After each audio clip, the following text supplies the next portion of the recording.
Now, the rest of the story. Once upon a time, in Pierce Bridge, North Yorkshire, England, a most charming haven for travelers was known as the George Hotel. It's still there. In the late 19th century, it was a routine stop for horse-drawn coaches. The place was run by a couple of bachelor brothers named Jenkins. Oh, yes, there was an old clock in the lobby of the George Hotel. In fact, that's really what this story is about, the old clock. Kept very good time, such excellent time, in fact, that its accuracy was a frequent topic of conversation among hotel guests. And then one of the Jenkins brothers died, and strangely, suddenly, the old clock began losing time. 5-10 minutes a day at first, and then a half hour, sometimes 45 minutes, and eventually as much as an hour a day. The most skilled clocksmiths did their best to repair the ailing timepiece, but each failed, and after a while the clock's chronic unreliability became as remarkable as its precision had once been. Now remember, the clock started getting crotchety shortly after the death of the younger Jenkins brother. Some said it was no wonder, then, that when the elder brother passed away in his 90th year, the old clock in the lobby of the George Hotel, fully wound, nevertheless stopped completely. The new hotel manager never tried to have the clock fixed.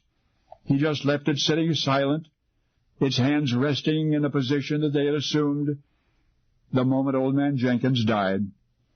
So, during the mid-1870s, an American songwriter named Henry Clay Work traveled to England, was told the story of the old clock in the George Hotel.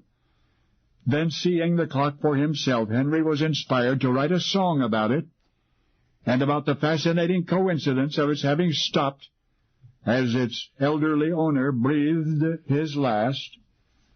A bit about Henry Work. You may remember his rousing Civil War anthem, Marching Through Georgia. Around the time of his trip to England, that was Henry's most popular tune. But now he wanted to write a song about this old clock, and it was that song that became the success of his lifetime. Sold almost 1 million copies of sheet music. And the most appealing part of it was how he wrote the lyrics. Henry pretended that he was old man Jenkins' grandchild, recalling the clock which ran for 90 years and then stopped forever.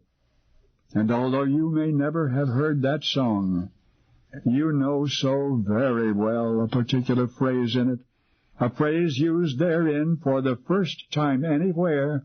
You see, before that song came along, such tall, standing, long-cased clocks were called pendulum clocks, or pendulum clocks, or coffin clocks. But it was Henry Work who wrote, quote, "My grandfather's clock was too tall for the shelf, so it stood 90 years on the floor. It was taller by half than the old man himself, though it weighed not a pennyweight more." So yes, I do mean to say that although prior to that song long-case clocks were referred to by a variety of names, because of Henry's verse, we have ever since called them grandfather's clocks. And now you know the rest of the story.